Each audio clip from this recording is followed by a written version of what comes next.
La vie éternelle que tu veux a un prix. Le prix de la repentance et le prix de la foi. Celui qui n'accepte pas de payer ces deux prix n'entrera pas.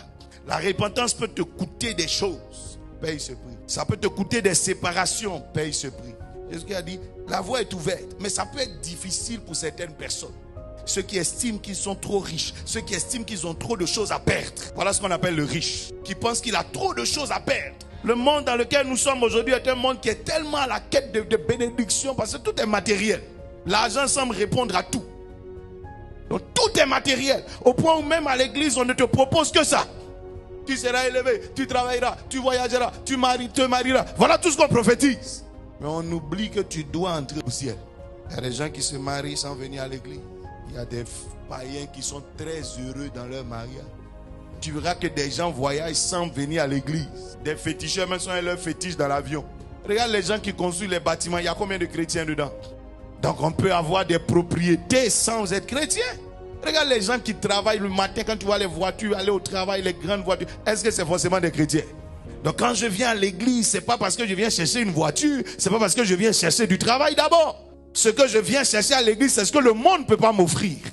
Et la seule chose que le monde ne peut pas m'offrir, c'est la vie éternelle cachée en Jésus. C'est la première des choses. Mais souvent, on a renversé les choses de sorte que maintenant, ce n'est que ces choses matérielles qu'on cherche à l'église. Et des gens même sont prêts à quitter l'église parce que tu ne te maries pas. Des gens disent non, depuis que moi ici dans cette église, je ne comprends pas, je n'arrive pas à me marier. Qui a dit que c'est à l'église forcée on se marie? D'autres sont prêts à se refroidir leur foi, refroidir leur zèle, refroidir leur amour pour l'œuvre de Dieu, simplement parce que tu n'as pas trouvé de travail. Qui a dit qu'ici c'est une entreprise? Le but de ta foi, c'est pas trouver du travail. Le but de ta foi, c'est un jour te retrouver au ciel. Le but de ta foi, c'est un jour avoir la vie éternelle. J'ai vu des gens mourir sur le chemin du travail. J'ai vu des gens aller se marier, mourir sur le chemin de la mairie. J'ai vu des gens mariés mourir. J'ai vu des gens prospères mourir.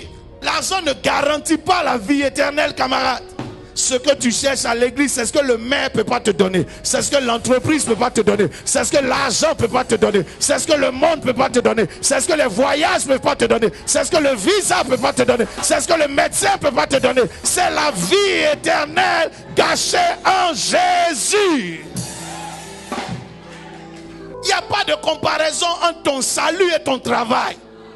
Il n'y a pas de comparaison entre ton salut et le mariage. Il y a des gens même qui ont carrément changé de foi parce que tu as rencontré un monsieur qui ne croit plus en Jésus, croit pas en Jésus. Tu es sorti de la foi. Quel scandale! Et pour ça on ne te voit plus à l'église. Donc tu es venu à l'église pour te marier. Si tu n'as rien, va au ciel. Si tu es célibataire, va au ciel. Si tu ne travailles pas, va au ciel quand même. Je soupire après le fait que tu te maries.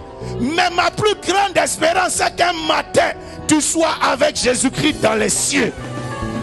Je ne peux pas te dire combien de choses matérielles me manquent. Combien de bonheur terrestre me manque. J'aurais voulu. Mais je ne suis pas venu à Christ pour ça. Ce qui m'intéresse le plus, c'est qu'un matin, mon âme se retrouve dans les cieux. Le jeune homme riche, pour des choses matérielles, comme une maison, une entreprise, des biens, a perdu la vie éternelle. Mais aujourd'hui, il est mort. Et les biens auxquels il s'est accroché ne sont plus à lui.